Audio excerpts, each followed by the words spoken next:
Parte 2. Estudo das cores. O aspecto mais importante do estudo das cores, para as finalidades da cromoterapia, é sua associação aos grandes chakras. Existem várias formas de fazer essa correspondência. Os hindus associam a cada chakra a cor simbólica da divindade que nele vive. A alquimia usa as cores simbólicas dos 7 astros tradicionais, dispostos numa ordem determinada. O misticismo europeu do início do século XX adotou o modelo apresentado por um autor que declarou tê-lo observado por clarividência. A magia tende a usar as cores do arco-íris em sua sequência natural. Eu prefiro usar este último sistema porque encontro coerência em relacionar os significados simbólicos, fisiológicos e psicológicos de cada cor com os significados equivalentes do chakra a ela associado. 1. Vermelho. Vermelho é a cor mais quente de todas e também a mais estimulante. Na natureza, esta cor ocorre no sangue dos animais, no fogo, nas flores, na plumagem das aves e em muitos frutos. É também a cor da ferrugem. Por isso, o ferro, e tudo a ele relacionado, é um metal associado à cor vermelha. Tanto nos vegetais como nos animais, o vermelho aparece quando o organismo está maduro para alguma função. As flores, enquanto são apenas botões imaturos, mostram somente seu envoltório verde ou seu avesso desbotado. Os frutos só enrubescem quando ficam maduros. Somente os animais adultos exibem suas caudas, cristas e papos flamejantes, próprios para cativar as fêmeas. Apenas o organismo cheio de força apresenta um sangue bem rubro. Em resumo, o vermelho indica que o indivíduo está pronto para a reprodução, que é a função primordial de todo organismo vivo. Ele capta energia pela respiração, transportando-a por meio dos glóbulos vermelhos do sangue. Com isto, seu organismo pode produzir células reprodutoras e queimar energia na atividade sexual e na gestação do embrião. Mas um grande paradoxo do mundo vivo é o de que a reprodução, a imortalidade da espécie, seja acompanhada pela degeneração, a morte individual. A bactéria, para produzir descendentes, deve dividir-se em duas. 56 Eneida Duarte Gaspar. Deixando de existir como ela mesma, nos seres vivos superiores, o tempo de vida está relacionado com o tempo que o indivíduo leva para começar a se reproduzir. Assim, o vermelho, ao mesmo tempo em que indica prontidão para o sexo, alerta para a chegada da morte. A flor e a folha que se tornam avermelhadas e depois pardas estão morrendo, o fruto fica vermelho e depois cai e apodrece, enquanto serve de alimento para a semente. O sangue vermelho indica que esse organismo está usando o oxigênio do ar para queimar, destruir, substâncias, a fim de continuar vivendo, e, quando o sangue se torna visível no exterior do corpo, avisa que este corpo está ferido, em perigo, talvez morrendo. Mesmo a menstruação, que é uma perda de sangue natural para as mulheres, indica a morte de um embrião que não chegou a se formar. O vermelho é a cor do sol do meio-dia e do entardecer de verão, é também a cor do incêndio provocado pelo raio que cai na mata. E, portanto, uma cor de destruição, do calor excessivo que resseca e mata. E a cor da ferrugem, que é o ferro oxidado, queimado pelo oxigênio do ar. Não é por acaso que a hemoglobina, a substância que existe dentro dos glóbulos vermelhos e que absorve oxigênio nos pulmões, se caracteriza pela presença de um átomo de ferro no centro da molécula. Mais uma vez, o vermelho aparece onde existe destruição, corrosão. Mas a força vermelha do sol nem sempre é destrutiva. E graças a ela que os grãos e frutos amadurecem no verão, é ela que aquece a atmosfera, o mar e a superfície do solo, favorecendo a preservação da vida no planeta. O calor é a forma palpável como sentimos o modo como o sol nos dá a vida. Além disso, o vermelho não é uma cor má, porque a destruição em si não é má. Parte 2. Estudo das cores. 57 Dentro da natureza, a fase de destruição é um componente necessário do ciclo da vida. Sem ela, não haveria material disponível para que outros seres nascessem. Em um organismo vivo, as células estão constantemente queimando combustível. Como ocorre com a fornalha de um velho trem a vapor, a queima de combustível produz calor. Existe uma quantidade mínima de combustível que precisa ser queimada para que o organismo fique vivo, mesmo se mantendo imóvel e até adormecido. Esse nível de funcionamento se chama metabolismo basal, e pode ser avaliado pela temperatura do corpo em repouso. O mais quente tem um metabolismo mais ativo, o mais frio está lidando com menos energia. Quando precisamos realizar qualquer atividade, queimamos mais combustível. Quanto maior a atividade, maior a queima e maior o calor produzido. Essa atividade pode incluir o trabalho físico ou a excitação emocional. Esta última está ligada à preparação do organismo para a função vital de preservação da vida, quando estamos excitados por medo ou raiva, desejo de agredir ou fugir, e da reprodução, quando estamos excitados pelo contato com um possível parceiro sexual. Se a excitação, por qualquer motivo, se tornar muito grande, o calor gerado pelo metabolismo intensificado é tal, que a pessoa fica realmente quente. Pode ficar vermelha de raiva, quente de paixão, morta de calor após carregar as compras do mercado escada acima. Nesta situação, nosso organismo realmente emite radiação vermelha e infravermelha, e uma pessoa sensível e treinada poderá ver isso em nosso campo eletromagnético, a chamada aura. E exatamente por isso que muitos cromoterapeutas têm medo do vermelho e preferem não usá-lo. Em geral, 58 Eneida Duarte Gaspar. Essas pessoas se vinculam a certas escolas de pensamento espiritualista que desprezam e rejeitam a realidade corporal, da qual tentam fugir em direção a uma pretensa espiritualidade pura. Por isso, evitam qualquer tipo de estímulo que possa aumentar a energia do corpo, permitindo-lhe enfrentar e até superar o controle exercido sobre suas funções naturais por repressões puritanas. Tanto a sensualidade como a agressividade são consideradas, por essa linha de pensamento, como emoções negativas que devemos eliminar. Esta, entretanto, é uma atitude errada e prejudicial, em primeiro lugar porque pretende eliminar impulsos naturais e necessários de busca de prazer e de sobrevivência, em segundo lugar, porque confunde agressividade, impulso de obter o que se quer e necessita, com destrutividade e sensualidade, expressão natural do prazer corporal, com perversão. É claro que, para pessoas que se submetem a este tipo de repressão, o vermelho é perigoso. Ao energizar seu organismo, pode permitir-lhe fugir ao controle, e tudo que é reprimido, por muito tempo, ao se libertar, pode explodir de forma destrutiva. Entretanto, esta não é uma justificativa para a manutenção das repressões, ao contrário, é um alerta acerca da necessidade de eliminá-las de modo cuidadoso e seguro, trabalho esse que pode ser auxiliado pelas cores quentes, em particular pelo vermelho. A chave para a compreensão dos efeitos fisiológicos do vermelho é sua ligação com o sangue e com o calor gerado pelas reações químicas. O calor fornecido ao organismo por uma fonte de luz vermelha e infravermelha vai ser absorvido pelas células, desencadeando todas as reações produzidas pelo aumento da temperatura interna. Entretanto, como o vermelho tem a onda mais parte 2, estudo das cores 59 longa entre todas as faixas de luz visível, é o que menos penetra nos tecidos, tendo um efeito direto maior na superfície do corpo. E por meio de sua ação no aparelho circulatório e nos nervos periféricos que ele vai atingir, indiretamente, os órgãos e as estruturas internas. O efeito primordial do vermelho é o estímulo da circulação. Com o calor, os vasos sanguíneos se dilatam e os batimentos cardíacos se acelerem. O resultado é a chegada de mais sangue no ponto do corpo que está recebendo a luz. O sangue traz mais nutrientes e mais células do sistema de defesa, o que acelera o combate a infecções e a recuperação de tecidos lesados, e retira mais rapidamente os detritos, as toxinas e as células mortas, o que ajuda a desobstruir, limpar e revitalizar o local. Entretanto, se o local estiver muito inflamado, congestionado e quente, a aplicação de uma luz vermelha intensa pode provocar uma piora temporária, pois aumentará a quantidade de líquidos e, portanto, a congestão local.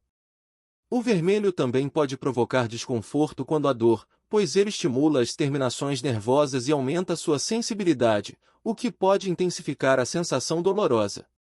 Pessoas com tendência para pressão alta e problemas cardíacos devem tomar cuidado com a cor vermelha e, de preferência, evitar exposição prolongada aos tons mais carregados.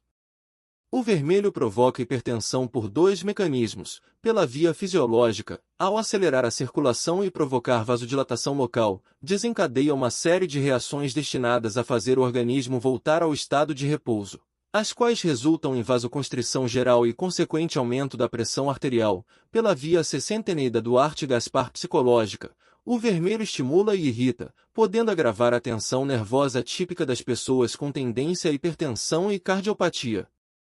Ao acelerar a circulação sanguínea, o vermelho aumenta a velocidade com que os glóbulos vermelhos absorvem o oxigênio nos pulmões e o levam a todas as partes do corpo. Acelera, também, a absorção e a distribuição dos nutrientes produzidos pela digestão.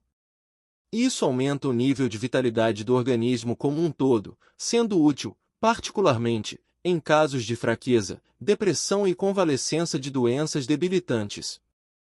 Outro efeito resultante do estímulo circulatório e nervoso é o aumento da velocidade de eliminação de todos os produtos indesejáveis do organismo. De modo direto ou indireto, esse efeito se manifesta na pele, pelo suor, nos aparelhos urinário e digestivo, pela aceleração da produção de urina e fezes. O aumento do calor, que é energia, do oxigênio e dos nutrientes disponíveis nos tecidos tende a aumentar o nível de atividade dos órgãos e a acelerar a velocidade de renovação dos tecidos. Esse mecanismo de ação pode ser útil, por exemplo, em casos de anemia, pelo estímulo da medula óssea para que ela produza mais glóbulos vermelhos. A cicatrização de feridas pode ser acelerada e depósitos de gordura, resultantes da inatividade dos tecidos, podem ser eliminados. O efeito estimulante sobre os nervos pode ser aproveitado para o tratamento de paralisias e outros distúrbios resultantes de fraqueza do sistema nervoso. Entretanto, nunca se deve aplicar o vermelho diretamente na direção do crânio, pois um aumento da pressão sanguínea intracerebral pode desencadear problemas graves e repentinos, que vão desde a dor de cabeça até o derrame. Parte 2. Estudo das cores 61. O vermelho também deve ser evitado sobre ferimentos em que grandes vasos foram lesados, em hemofílicos e em outras pessoas com dificuldades permanentes ou momentâneas de coagulação sanguínea, pois a vasodilatação que essa cor provoca pode causar uma grande hemorragia. Por motivos semelhantes, o vermelho também deve ser evitado no ventre de mulheres grávidas. Do ponto de vista psicológico, o vermelho está ligado ao mundo dos instintos e das emoções mais primitivas. O vermelho é a cor das necessidades básicas corporais, a fome, o medo, o conforto, o amor. Do ponto de vista bioenergético, o vermelho está relacionado com a capacidade de armazenar e descarregar energia. Seu simbolismo começa na própria vontade de viver, na autoconfiança, na firmeza sobre os próprios pés, passa pela coragem e assertividade, que é a capacidade de agir de modo a satisfazer de maneira saudável as próprias necessidades, e culmina com a capacidade de descarga energética e emocional por meio da sexualidade. O vermelho é a cor das emoções calorosas, a raiva e a paixão, a sensualidade e a irritabilidade pertencem ao seu domínio. Entretanto, quando é diluído até se transformar em rosa claro, passa a se relacionar com o lado mais terno e receptivo das emoções, perdendo a assustadora violência original. E por isso, também, que muitos cromoterapeutas preferem utilizar o rosa claro em vez do vermelho, principalmente os que não se sentem preparados para lidar com o afloramento das emoções mais fortes de seus pacientes, o que, certamente, é uma atitude prudente e sensata. A relação entre a cor vermelha, o sangue e os processos de oxidação e de queima permite identificar os 62 Eneida Duarte Gaspar alimentos e micronutrientes associados a essa cor. Habitualmente, os alimentos são classificados, para a cromoterapia, de acordo com sua cor aparente. Segundo esse critério, estariam associados ao vermelho a maçã, o morango, a cereja, a beterraba, o rabanete, o tomate, a ameixa, a melancia. Embora este raciocínio possa ser um pouco mecânico, talvez valha a pena investigar se os minerais ou vitaminas predominantes nesses alimentos têm alguma relação com os efeitos da cor. No caso de alguns produtos, essa relação é evidente, mesmo sem a coincidência da cor. O feijão preto, o espinafre e a banana, por exemplo, são ricos em ferro, o mineral essencial para a produção do sangue. A vitamina B12 e o fator antianêmico do fígado e da carne têm correspondência com a ação do vermelho. O mesmo ocorre com substâncias que favorecem os processos de oxidação e combustão, como o próprio oxigênio, que aparece nos alimentos sob a forma de sais de potássio e cálcio combinados a manganês, cobre, zinco, etc. Por coincidência, alguns daqueles alimentos associados à cor vermelha são ricos em vários desses minerais. Do ponto de vista simbólico, o vermelho está associado a tudo que significa coragem, atividade guerreira, irritação, ferro, sangue correndo. Seus deuses são Ares e Atena, Vulcano, Xangô e Yansan, Shiva, Thor e Brigi, Tezcatlipoca. Os objetos ligados à cor são as tochas, as espadas, as facas, os bisturis e as grandes máquinas. Todas as pedras vermelhas podem ser usadas para representar a cor, como o rubi, a granada, a ágata vermelha. As pedras pretas, como o ônix e o minério de ferro, além do negro do carvão e da fuligem, representam o lado sombrio do vermelho. Alguns de seus perfumes são o Parte 2, Estudo das Cores 63 Cravo da Índia e o Gálbano, além de todos os cheiros fortes, excitantes e quentes, como o almíscar. Seu número é o 3, seu dia é a terça-feira, dia de Marte, suas formas geométricas são o triângulo e a pirâmide. As imagens que evocam o vermelho são as fogueiras, os raios, os incêndios, o sol forte, o interior dos vulcões, o fogão doméstico, as maçãs, as rosas, o coração. Atividades vermelhas são os esportes intensos, a guerra, a metalurgia, a cirurgia. No cristianismo, é a cor do Espírito Santo e de João Batista, precursor do Cristo. Sua festa é o Natal, originado das antigas festas agrícolas do início do inverno, que comemoram o nascimento do sol envolto pela morte aparente da estação mais fria. Do ponto de vista energético, o vermelho está relacionado com o chakra básico e com a camada mais interna da aura, formada pela atividade bioquímica das células, músculos e vísceras. O chakra básico é o ponto de concentração de energia da base da coluna e se origina da atividade dos plexos nervosos que governam os membros inferiores e os órgãos do perineu, órgãos sexuais, uretra e ânus. Está ligado, principalmente, ao aparelho de sustentação e locomoção, os SUS e músculos, porque sua energia é gerada basicamente pelas funções das pernas, mas, também, dirige as outras funções de descarga energética por meio do funcionamento da bexiga, do reto e dos órgãos sexuais. Mais indiretamente, por influenciar os ossos, dirige a função da medula óssea de produção de sangue. Por reger o fluxo de energia nas pernas, o chakra básico está ligado à experiência psicológica de firmeza, equilíbrio, percepção da própria realidade corporal, autoconfiança e força de vontade. A vitalidade, a tonicidade geral do organismo, a resistência, a potência funcional são 64 Eneida Duarte Gaspar funções orgânicas deste chakra. Suas funções psíquicas incluem a consciência da própria individualidade, a autoestima, a capacidade de se expressar, de se realizar e de ser independente. Faz parte do psiquismo vermelho a competitividade, a capacidade de lutar para conquistar um espaço, os recursos de que precisa, uma imagem, uma posição.